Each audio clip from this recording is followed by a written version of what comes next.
Hello, all the crazy people out there. My name is Michael. I like wizards and dragons and making games, and welcome back to Blockbench, the Minecraft-esque low-poly 3D modeling tool, which I have been, in every way, shape, and form, obsessed with for the last maybe 5 or 6 weeks or so.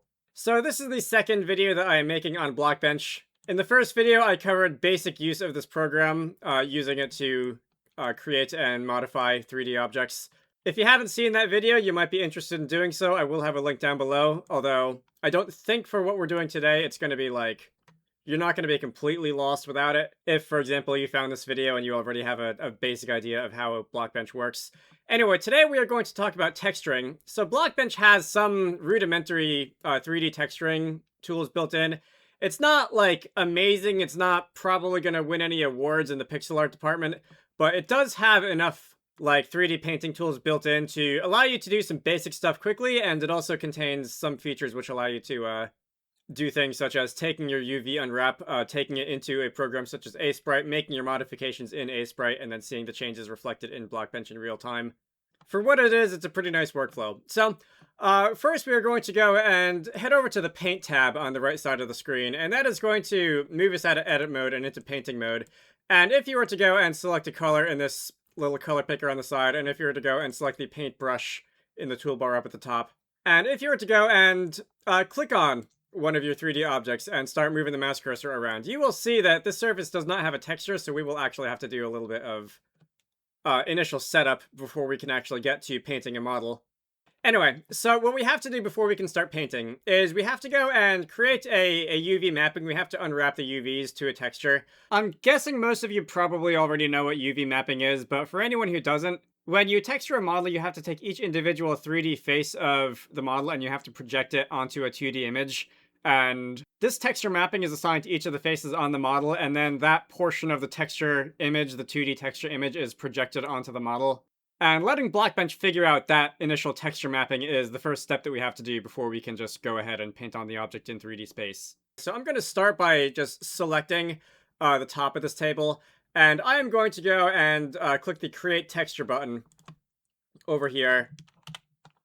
No, I'm going to click the Create Texture button over here on the left side. And this is going to pop up a little form which is going to allow us to fill out some properties of the texture that we want to create. So there's a name. Let's call it something like text table top, because I like alliteration today. There's a couple different settings you can pick. So there's a texture template. Most of the time, I'm going to say the default settings are going to be completely fine. You have a texture template, which is what I'm going to spend most of my time looking at today. You have a solid color template, which is if you just want a texture of a solid color to be created. And you have a blank template, which is if you don't even want color. I'm going to ignore the second two, and I'm just going to focus on texture template. Under here, you have pixel density, and if you are going for the Minecrafty aesthetic, you probably want to leave the pixel density at 16x, and that is going to ensure that each pixel in world space, for example, on the grid down here in edit mode. This is a 16 by 16 square, and with a pixel density of 16x, each one of those units of world space is going to correspond to 1 unit of texel space. So that, for example, the tabletop, which is 16 by 16, is going to occupy 16 pixel square on the texture. Whether or not that's okay depends on like what kind of style you're going for, what like your artistic style is, what you want the pixel density to be. In Wizarducks and the Lost Hat, we are generally going with 32x, which is going to be twice the pixel density of like the default if this was a Minecraft model. You can increase that higher. 64x would be 4 times the pixel density on the X and the Y axis, and so on and so forth. In this video, just to keep things simple, I'm going to leave it at 16x. If you would like, on the Blockbench wiki, there is an actual style guide, which will give you some suggestions if you want to conform to the Minecraft look and feel of 3D models. If you don't care about any of that, feel free to not think about any of that. Color. So, if you want to clear your UV mapping to a solid color, you can go and check this color box, and you can select a color.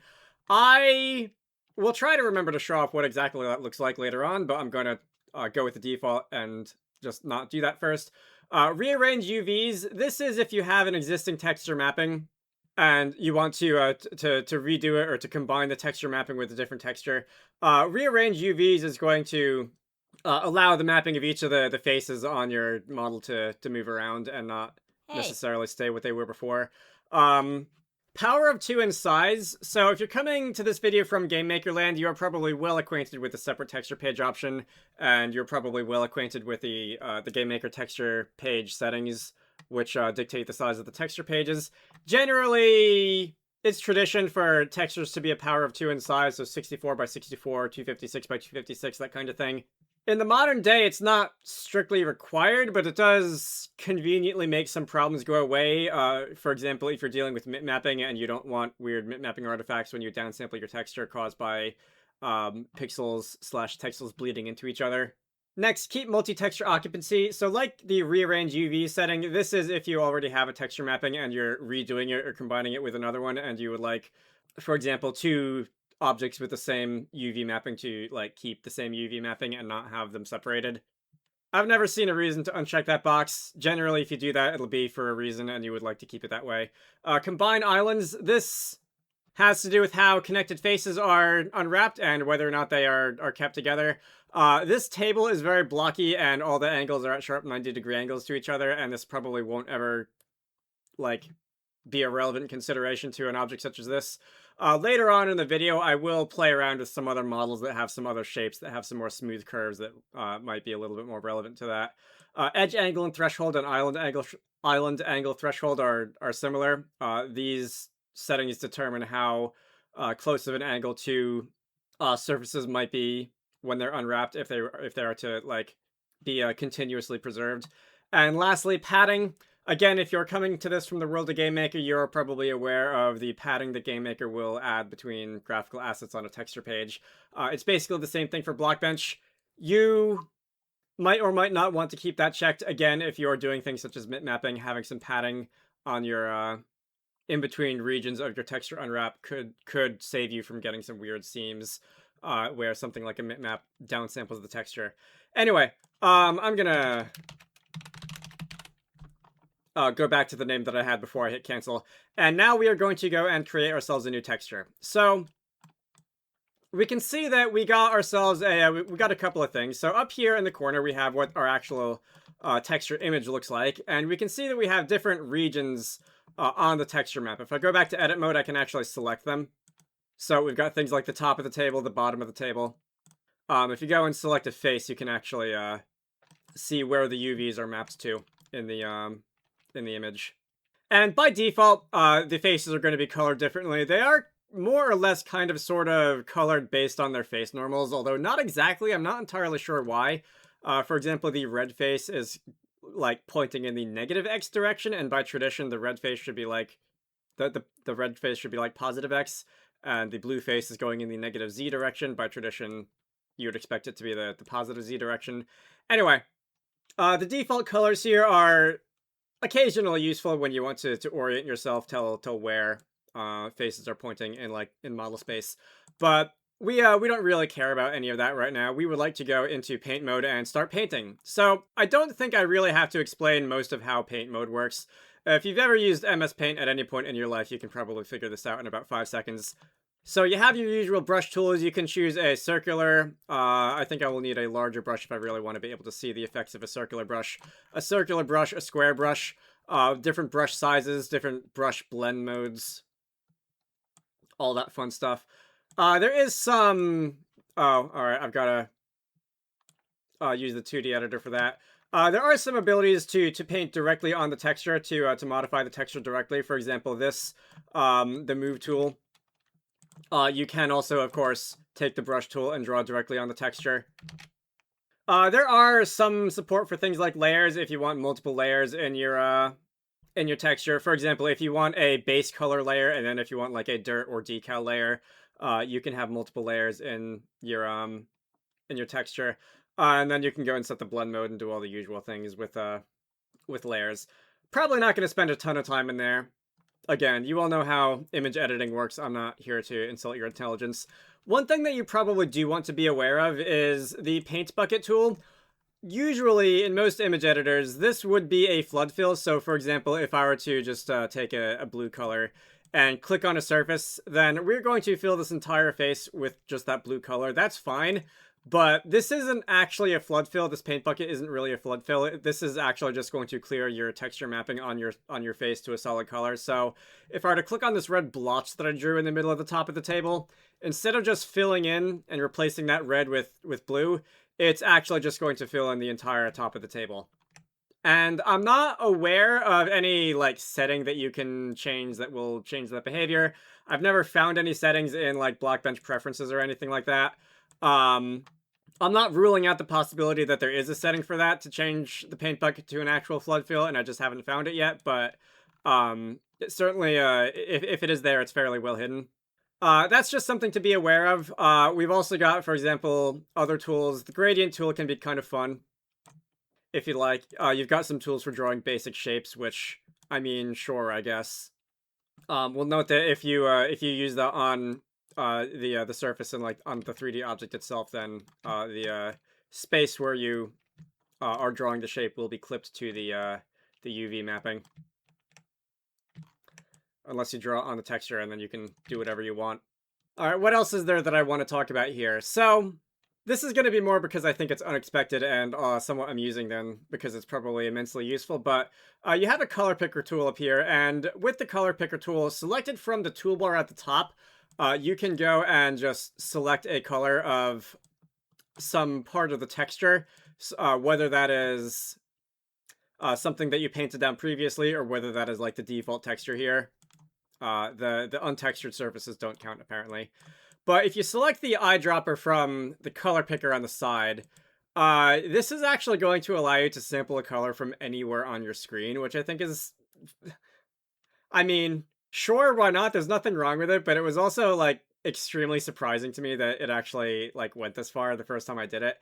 So if you sample from a color from your model, you can obviously take a color that is on...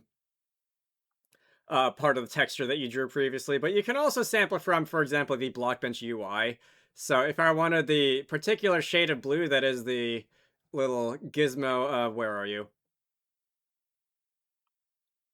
The little gizmo of this edit mode, you can select that. If you wanted to go and, for example, sample the color of like the volume slider on the volume meter on OBS, you can do that.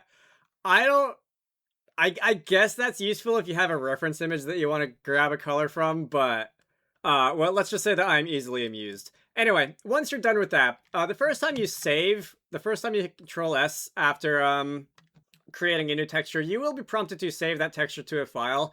You don't have to do this. Let me just go into my, where are we? I think I saved my stuff in here. You don't actually have to save your texture to a file. Blockbench will embed the texture inside your Blockbench model file. And if you want everything in your, like, Blockbench project to be saved as a monolithic project file, you're allowed to do that. However, if you do want to edit your texture in an external image editor, then... you might consider going into the folder where you saved your texture, and it's just going to come out as a PNG. You can do whatever you want to it, and you can do things, for example, opening up a sprite, and we can go and take our texture file. We can go and modify it in a sprite, and I'm not sure how far I want to take this right now because I'm not like an expert pixel art editor or anything like that, but let's just take a, like, I don't know, woody brown color, I guess. And if I were to go and fill in that rectangle, and then maybe I can take like a couple of just like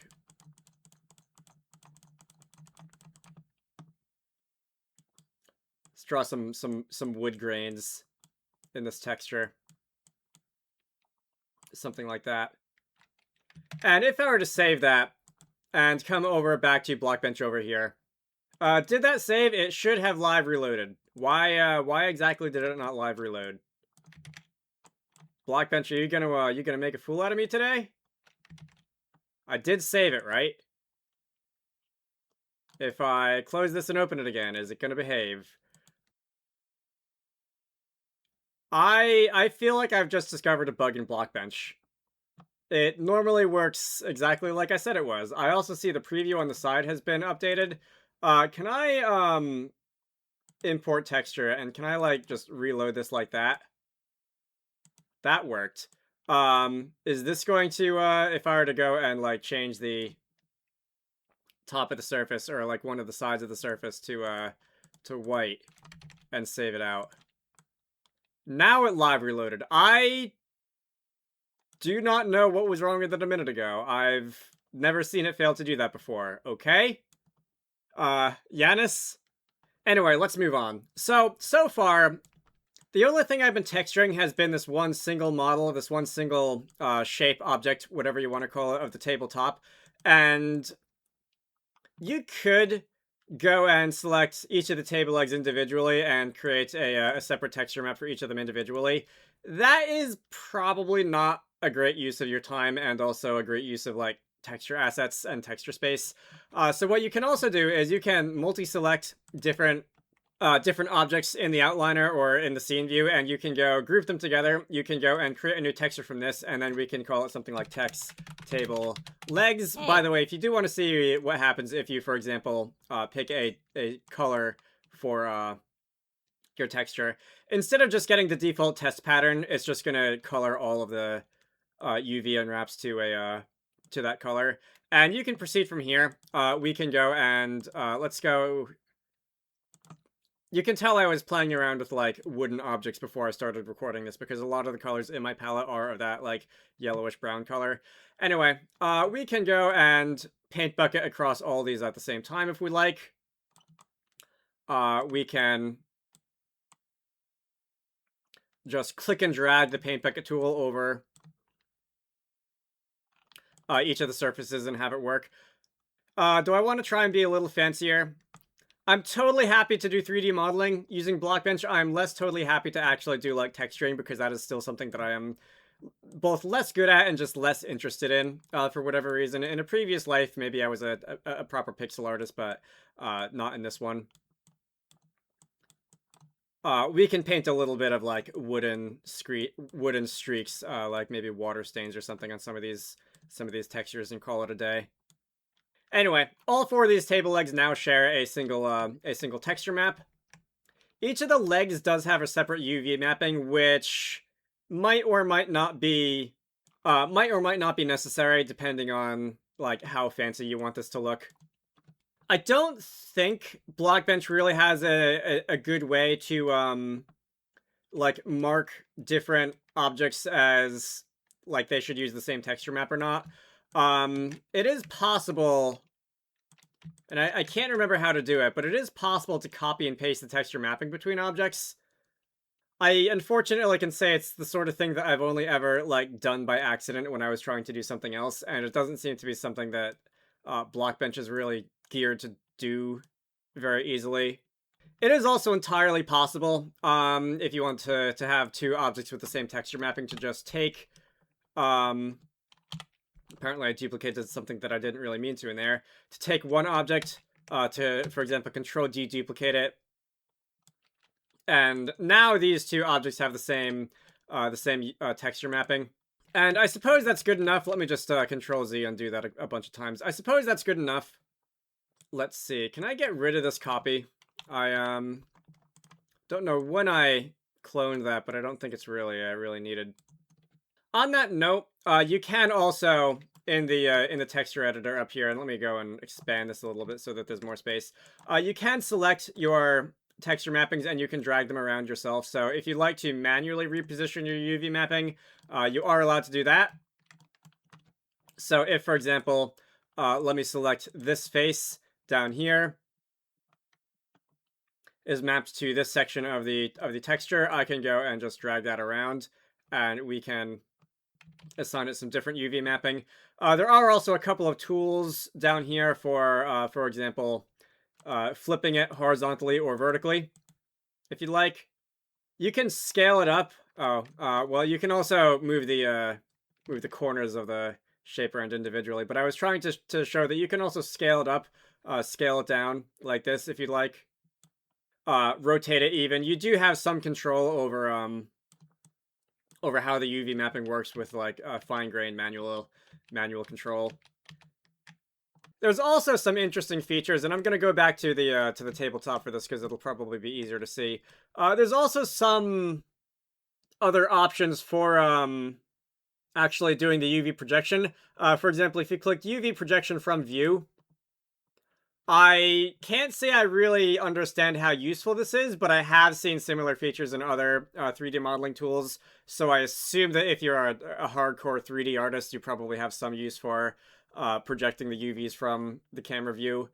Can do that again from a different camera orientation, and we'll be able to see that it changes. Feel free to let me know what exactly that would be useful for.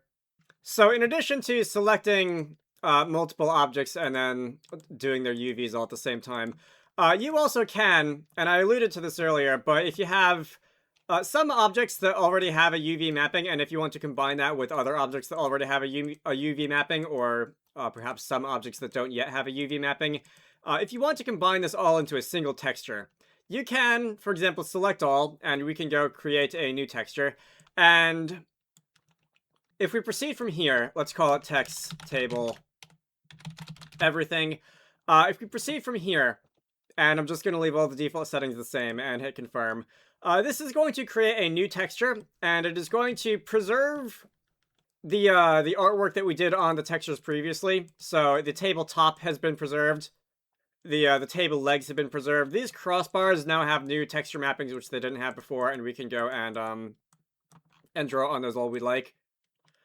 You can now go and delete the old textures, and from here we can see that the UV on every face on every one of these shapes is now simply on a single composite texture atlas.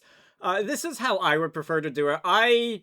Even when you're using small textures and performance isn't really a concern, I dislike having a lot of files to manage. I dislike having like a single object with like 4 or 5 different texture maps for different parts of the same object, when it could just be one texture atlas.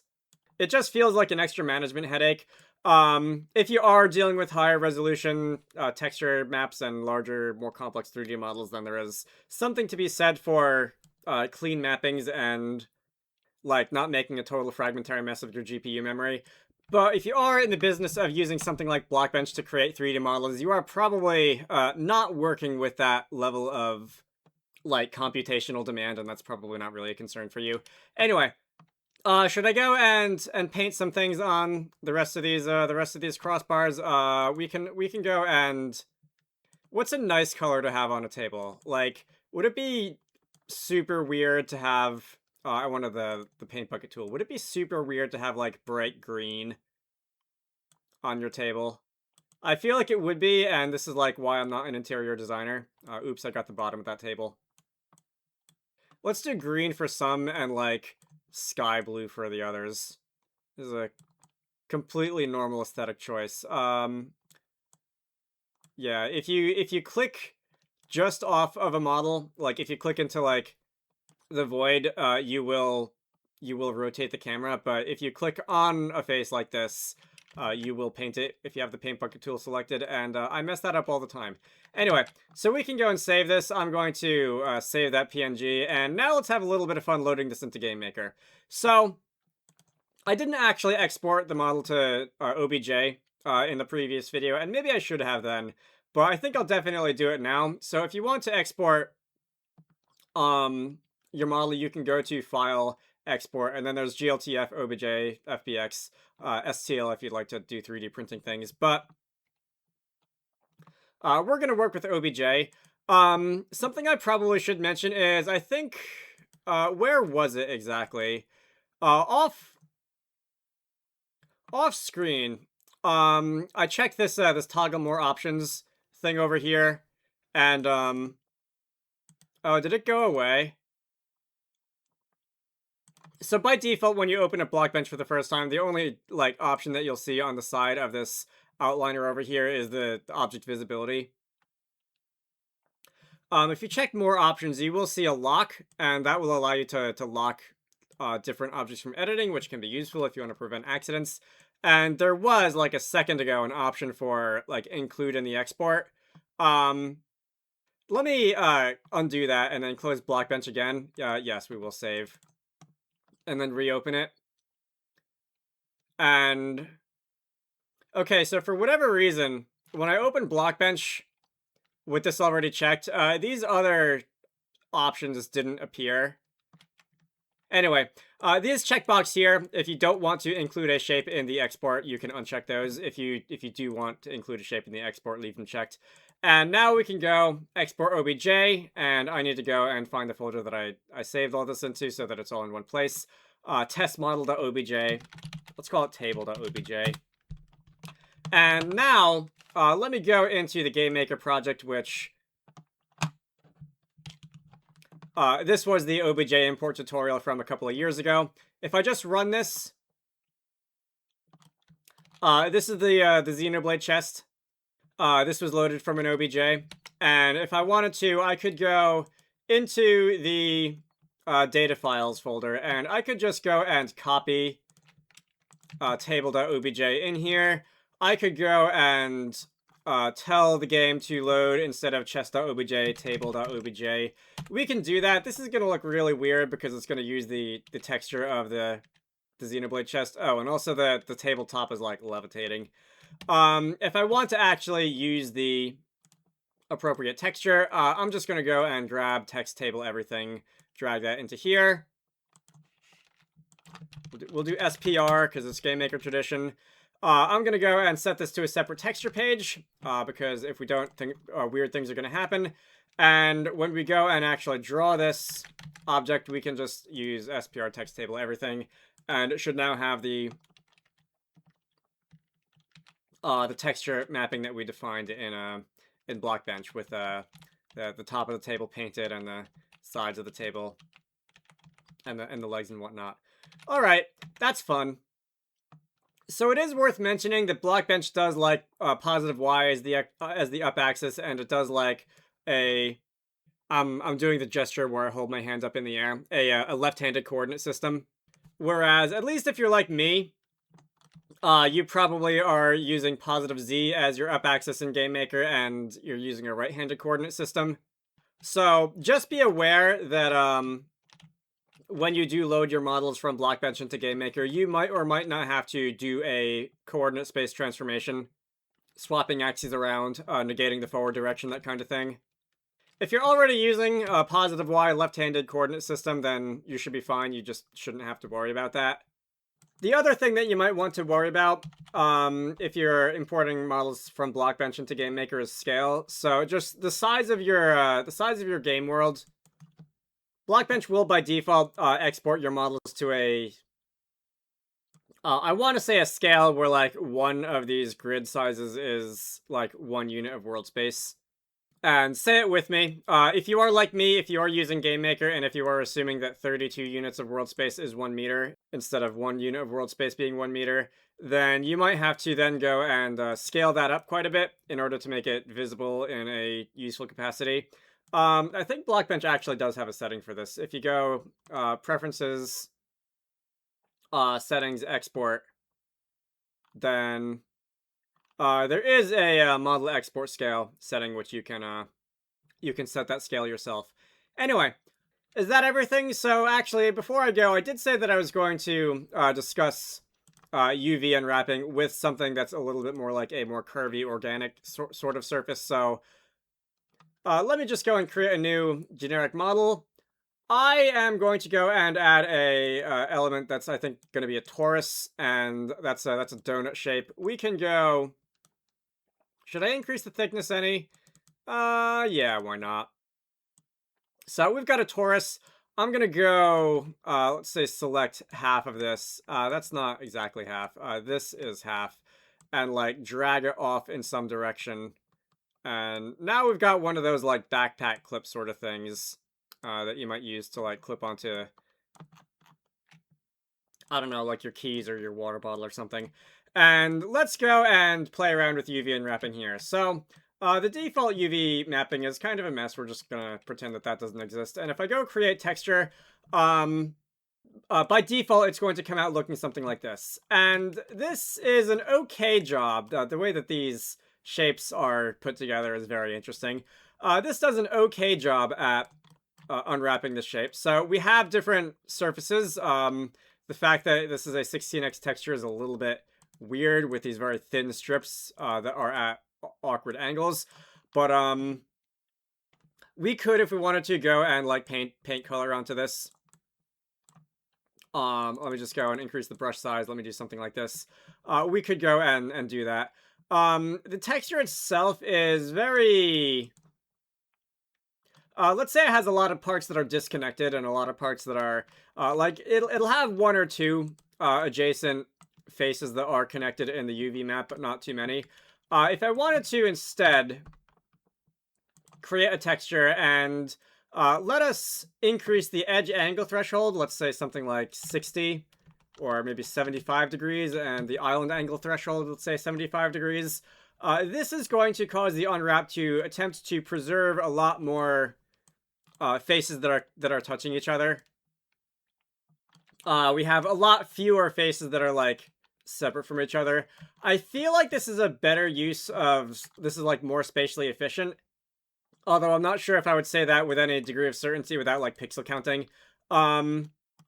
It's gonna work pretty much the same. So if we take a color and if we take our paintbrush and if we paint on it, it's gonna work pretty much the same as it did before. It's just the way that the unwrap works. If you have a higher threshold for like the edge angles, this might or might not be in your eyes a better UV unwrap. And I think lastly, just for fun, so I've been using the default pixel density for pretty much everything so far. Let's dial that up really high, and I guess we'll increase the edge angle and island angle threshold as well. If we go and create a 512x UV unwrap. So for one, we now have a 4K texture, even though only like a quarter of it is actually used. I did say that this is sometimes / often not the most spatially efficient when it comes to UV unwrapping.